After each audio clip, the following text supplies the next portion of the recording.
Maybe you have seen my latest video, my analysis of Israel's horoscope and the terrorist attack they experienced by the Hamas organization. And some have asked me to consider Palestine's horoscope also. And today I will do that because there are some very interesting connections between those two countries. And I will also take a look at the horoscope of Yaya Sinwar. This is the leader of Hamas. And in this video, it is not about passing any judgment on the conflict, who is wrong and who is right, or who's to blame. It is simply an astrological analysis. And certainly, I could also include Iran's horoscope, but the direct countries involved are Palestine and Israel, along with Hamas. And if you haven't subscribed to my YouTube channel yet and you are interested in astrological predictions and analysis, and if you want a weekly update what is going on, please subscribe for my free newsletter. You find all the informations below this video. And I must say that astrology continually astonishes me with how accurately events align with the transits of the planets. And the planets do not dictate how things must happen, but they show us the potential that is active. And it is about how conscious you are by acting these energies out, in a good manner or not. Now let's talk about Palestine's horoscope. And while this state does not physically really exist, but it represents the land and the people who lived there for a very long time. And when we analyze a country's horoscope, we look at the date of its declaration. And what I found most fitting is November the 15th, 1988, 40 minutes after midnight. And then we look at the ascendant. This is the starting point of a horoscope and is very important. The ascendant represents the identity of in this case, of a country. And it is a part of the consciousness of the people there and where they feel a sense of belonging. And the ascendant sits at 5 degrees in the sign of Leo and is very close to an auspicious fixed star called Regulus. And this fixed star symbolizes royalty and the pursuit of power. And interestingly, when we look at Israel's horoscope, there is at the exact same position also a planet, the planet Mars. And Mars is triggering the horoscope of Palestine, the ascendant, the identity of the country itself, and brings up tension. And Mars is a planet that represents also weapons, war, fire, and aggression. And both points at 5 degrees in the sign of Leo are in the lunar mansion Maga. And I speak today of Vedic astrology. This is a completely other system than the normal here known Western astrological system. And Maga is connected to our ancestors. And like I also spoke about in my last video, there is an important karmic topic that connects those two countries. And this is related to sovereignty. And these old karmic wounds, they now show up very intense with the upcoming solar eclipse, because this eclipse triggers and activates those horoscope. And that's what we are seeing now in reality with this terror attack and the start maybe of a new war. In Palestine's horoscope, we have at 25, nearly 26 degrees in the sign of Virgo, in the lunar mansion Chitra, the planet Venus. And maybe you have heard me speaking about 26, 27 degrees in the sign of Virgo in the nakshatra Chitra in my last videos, because this is the point that the solar eclipse happens.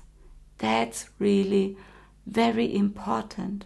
And there sits Palestine's Venus. And Venus also represents our relationships. Venus represents also our diplomacy that we have and agreements that we made, and it is the heart of a country. And Venus is weakened in the sign of Virgo, and at 25 degrees it is really not a good place for Venus. And Venus is the planet that rules the third house in the horoscope of Palestine, and the third house is our neighborhood. And this weakens the connections to the neighborhood and also any kind of relationship and communication. And in the third house, which means about neighborhood, there we have now in transit Ketu and Mars in the sign of Libra. And this makes communication extremely difficult and only little room for diplomacy, and that's not so easy. Then when we look next, we look at Pluto. And Pluto in the transit now in the sky is exactly over the moon in the horoscope of Palestine. And the moon represents the people. And the moon rules in the horoscope of Palestine the 12th house. And the 12th house speaks about difficulties, about endings, about hidden enemies and boundaries, and also those karmic connections. And Pluto is associated also with extreme power and can indicate bombs, also destruction and transformation. And we have the planet Sun in the third house, which pertains, like I spoke about, neighbors, and it is weakened. The Sun is weakened in Libra, and the Sun rules the first house, Leo, and this also brings, and I told you, the first house, the ascendant, is about our identity, and this is really not easy, and also that the leaders and leadership is lacking in Palestine. And very important, the Sun is in the lunar mansion Vishaka, and this nakshatra is indicating a major split in one's life, and this means in this country's life, and which is likely related to a division. And this is what the Palestinians have experienced when in the last century the Jews came and claimed their land. And the next is Palestine's Uranus. Palestine's Uranus is directly over Israel's Jupiter in the horoscope.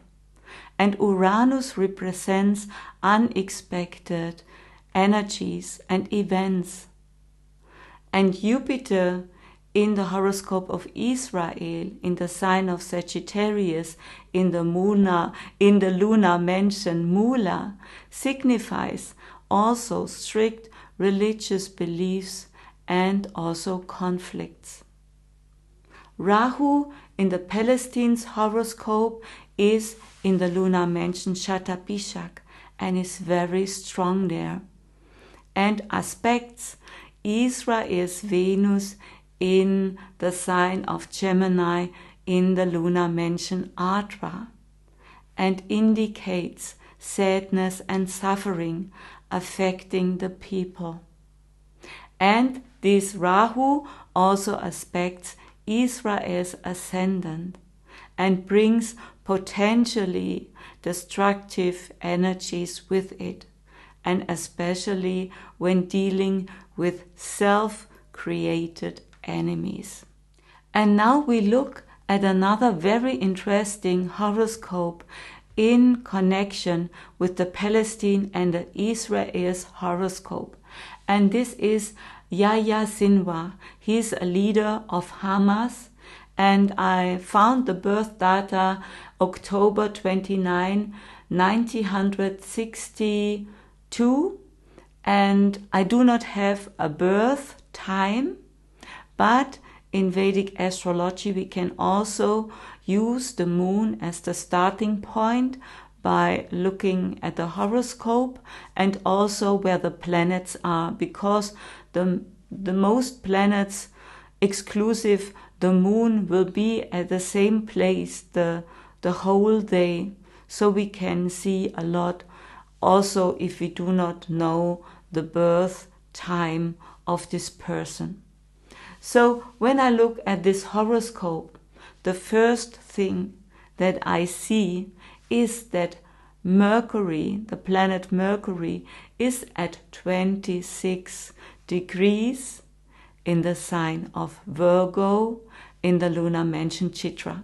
And you know now more about this special degree in the sign of Virgo, because there the solar eclipse will happen next Saturday at 26 degrees. And this triggers this planet in this horoscope. And Mercury makes him a good strategic person. He is good in making plans because Mercury is exalted in the sign of Virgo, and it is the planet with the highest degrees in his horoscope.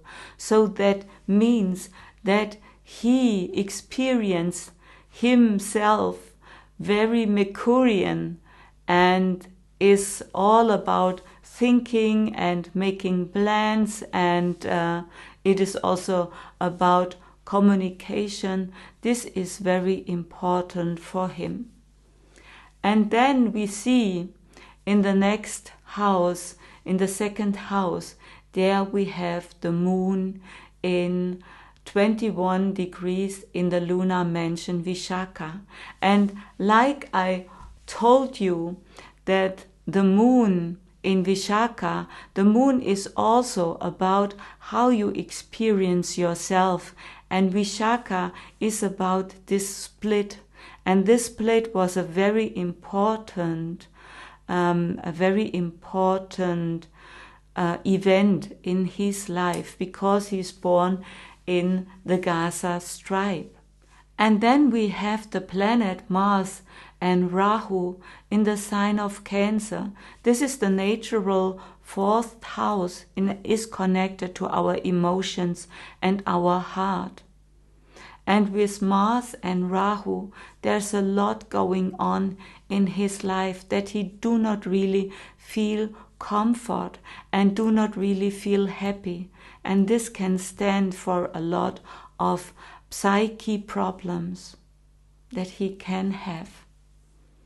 So this is not an easy chart, and it is connected to the solar eclipse with Mercury at 26 degrees in the sign of Virgo.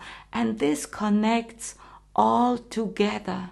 So my conclusion, those horoscopes of Israel and Palestine, they do not really work good together, and they indicate mutual conflict and strife.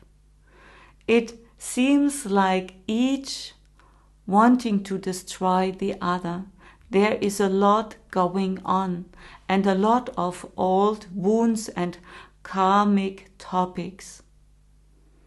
And maybe it needs a totally new start, to start at the point zero. But I do not know if the people are ready to start new, because it requires a new consciousness to heal those old wounds in us.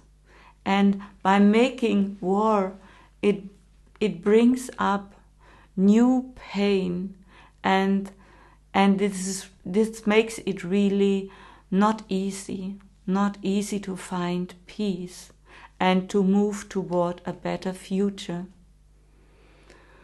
Yes, that's my analysis of this situation. And I think everybody wants to experience and to live in peace. And we have to do the inner work, to look to our own inner wounds and to heal them. This makes it possible also to forgive anyone else if we start to forgive ourselves. So it's not easy, but we can change the world only by changing ourselves. And I want to encourage you to do this inner work and share, if you want, this important video with like-minded other people.